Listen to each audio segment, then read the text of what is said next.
How's it going, YouTube? Dr. C3 here, and we are officially back with the CPL Season 1 Week 7 weekly recap. So, I figured I'd jump into the showdown matches just because they're a little bit easier to, process. They go a little bit quicker. I noticed that a lot of people tend to click out during the DS matches, which is alright, I get that. So, I figured I might as well get these out of the way first. So that way when the DS matches do come, if people who don't like to watch at least got to see some content, then they got to see some content. So, we're going to start off Week 7 with Mr. Carbonite versus Ben Vizzy, the coach of the Bad Boys themselves. So, looking at both teams, we do see the Mega Absol, and we do see the Mega Banette both come to the matches. We see Slurpuff could potentially be Sticky Webs, or it could be that it looks like to me it'd be a Sticky Web set, but I could be wrong. It might be Belly Drum set, just because Barry does put in the work against this team. At the end of the day, I think Ben not bringing the Dragonite, a little bit weird off of his end, but I respect the coach's decision nevertheless. Has some prankster shenanigans going on. 2 prankster users on each side of the field, so we'll see how this match plays out. If I had to predict leads, I would predict the Glisapod lead for Mr. Carbonite. This is the maybe the second week Glisapod's showing up, so ever since he picked it up, he's been using it a lot. And I would probably predict the Ribombi lead on the other coach's end, or maybe the Mega Absol, just to ensure that Sticky Webs don't get set up. So we're going to see what happens. We do see the Ribombi lead, so he's going to set up his own Sticky Webs, as a Flamethrower is just going to bring him right down to his Sash. Ben playing with a Sash, good part on his end. Getting up a little bit of a chip off of Jingle Bells here. Pretty interesting. We're going to slow things down just a little bit. Sorry if that Groove player shows up a little bit in the replay. I don't mean it for it to.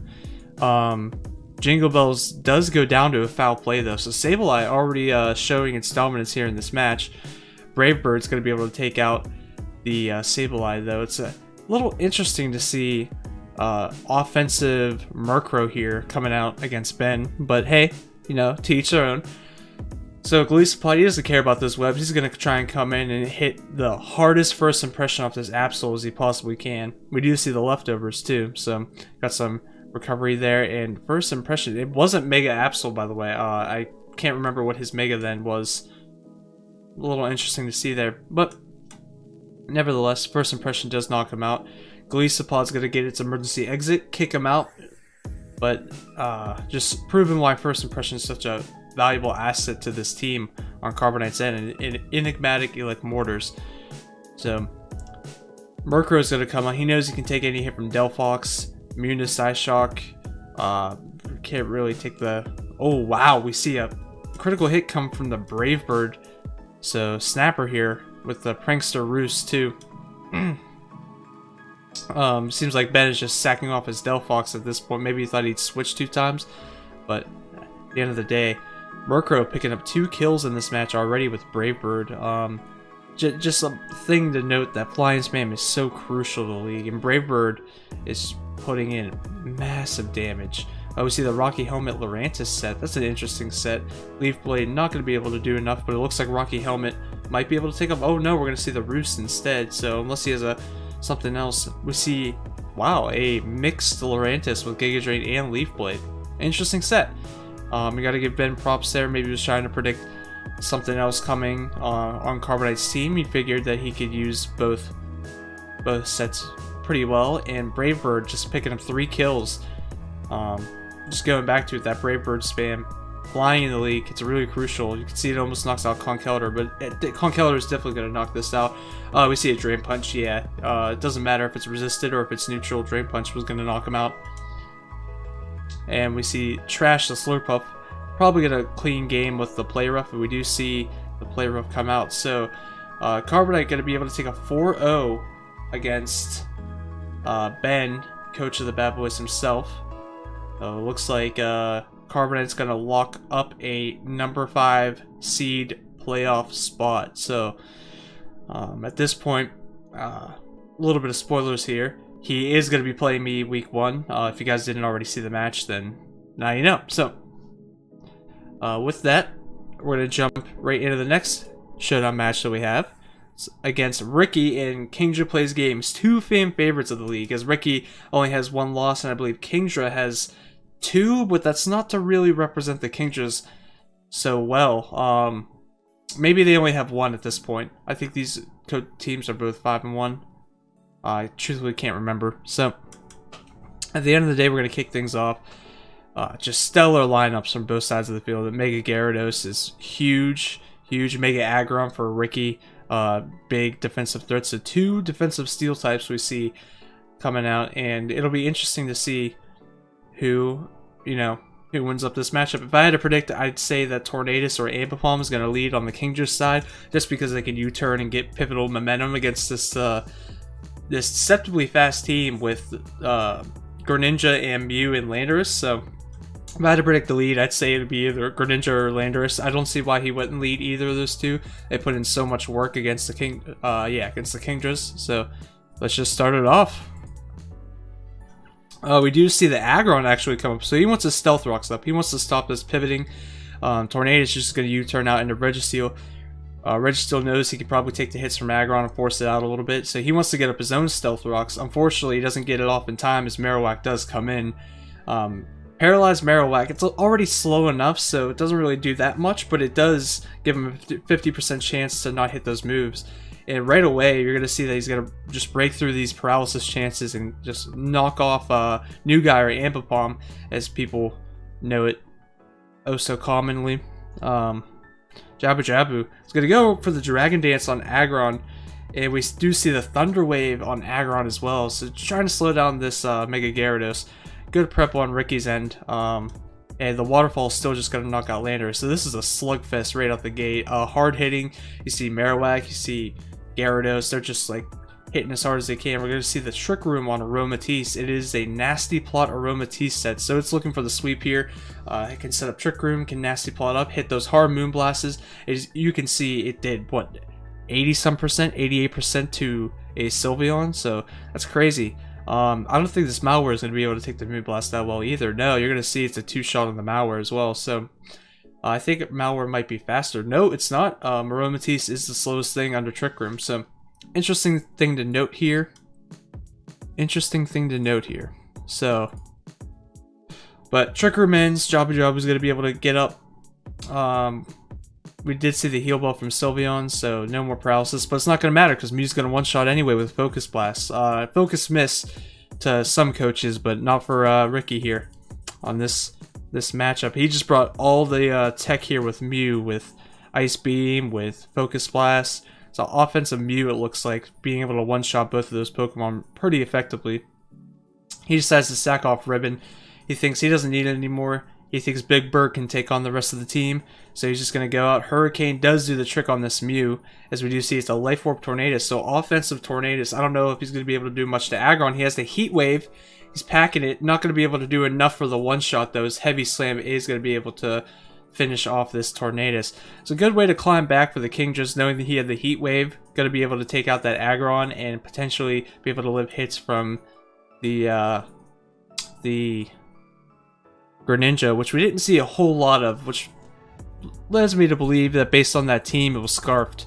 I don't even think it hit the field, if I remember correctly, as I'm looking through the history. It doesn't even look like it hit the field. So, regardless, good game to both coaches. Ricky's going to take the second seed in the playoffs, as Kingdra is going to be able to still fall, but remain in the third seed due to that loss. He now has 2 losses in the league. Going to be 5-2 rounding out this season. Going to be interesting as they all jump into playoffs to see what happens. So, with all that said, we're going to be jumping into the DS matches now. Alright, and now we're going to jump right into the second battle of Week 6. Aaron and the Roman Polions versus Shempity Ding Dang. I can't speak today. Shempity Ding Dang and the Seattle Seadros. Now, as you know, in the league, Aaron is 6-0 at this point, as Shempity is 3-3. Hoping to get a good seed for playoffs.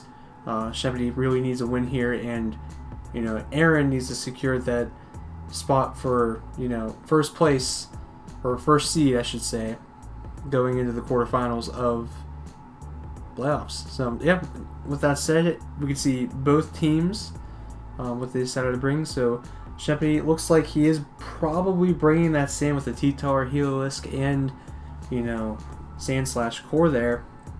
As Aaron is bringing Incineroar, a brand new pickup for the first time. Just picked it up. It is going to be valid for this week and playoffs moving forward. And we do see the Skeptile as Mega Skeptile. He does like to bring that with Swords Dance. We've seen it in past weeks. And Armaldo probably there to get rid of any hazards that Shempy wants to set. And yeah, it'll be an interesting match. Let's see it.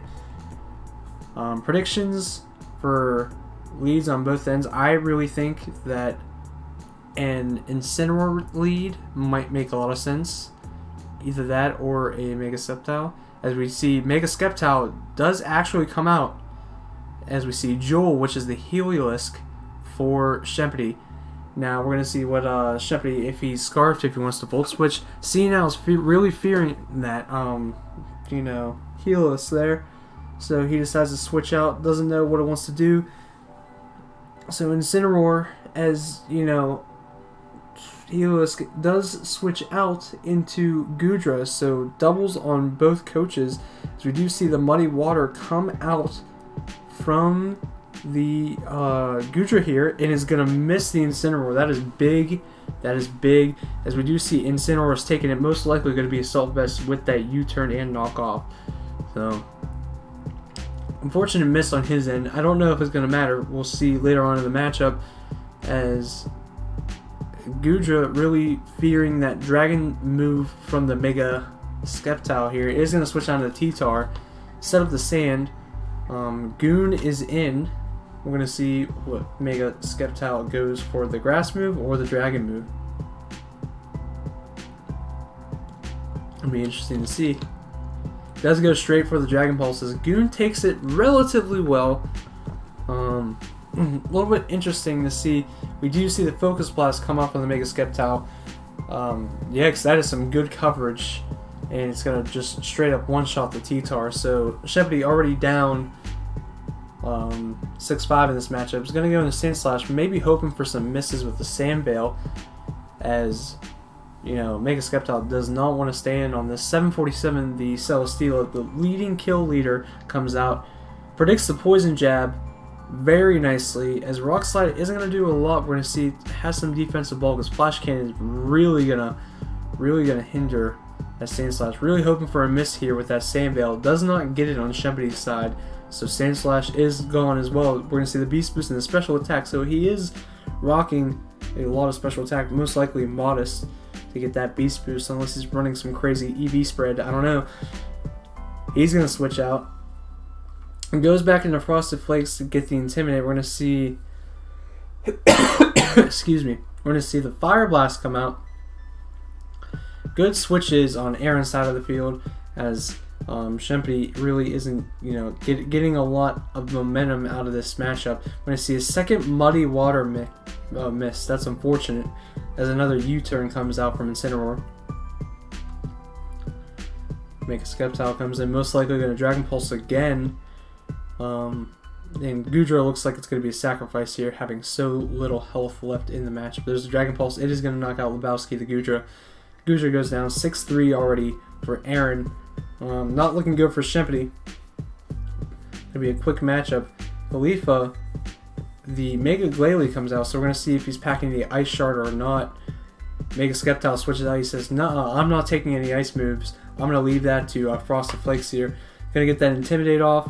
Really not going to care much for this ice move coming out from Glalie." As it does drop the Intimidate, and it's most likely going to be a physical hitter. We do see the Freeze Dry, though, so he was a special hitter. Kind of interesting to see here. Most likely probably for the Seismitoad, if I had to guess. So Maryland comes out now. Big guns for Shempy's side. We're going to see if it's like a Specs Maryland. The Hydro Web comes out, and even though it was Assault Vest Incineroar from the looks, Maryland does just one-shot it with a Hydro Pump. So he knows that he's choiced. Excuse me. So he goes out in a Gribbet. Silent Toad knows that he can take a Hydro Pump, as he decides to go right back into Khalifa. Earth Power is going to do a decent chunk to this Mega Glalie. We're going to see if Mega Glalie goes for that Freeze Dry today. We see no webs today. The Armaldo come out, as that Freeze Dry does come through. Now Armaldo can probably hit that Rock Slide. We're going to see if he goes for that Rock Slide, hit the Heliolisk. We see a Rock Blast instead, no Rock Slide. Only going to hit 2 times, so good fortune for Shepherd's side of the field. No webs today, switches out back into the Mega Skeptile. Mega Skeptile has been in and out of this battle so many times, but it's crucial as it does take these Surfs very well. And we're going to see the Life Orb on Joel, the Heliolisk. Energy Ball comes off, it's going to be able to one-shot. And now, I believe we're just down to Khalifa and Maryland on Shepherd's side of the field. So Mega Glalie comes back in. As we do see the Hidden Power. I don't really know what Hidden Power that might have been. Hidden Power Steel? Hidden Power Fire, maybe for the Scissor. That was very interesting, but it is going to knock out that Mega Glalie. So Maryland comes in, his last Mon. We know it's Specs. It not going to be able to take the Energy Ball, and Mega Skeptile, I think, just cleans, dominating 5-0 or dominating 6-0, I should say, from Aaron. Oh no, 5-0, I'm sorry. Incineroar did get knocked out, but 5-0 from Aaron in week 7 of the CPL here, as Aaron's going to remain undefeated in the regular season, going into playoffs as the number 1 seed.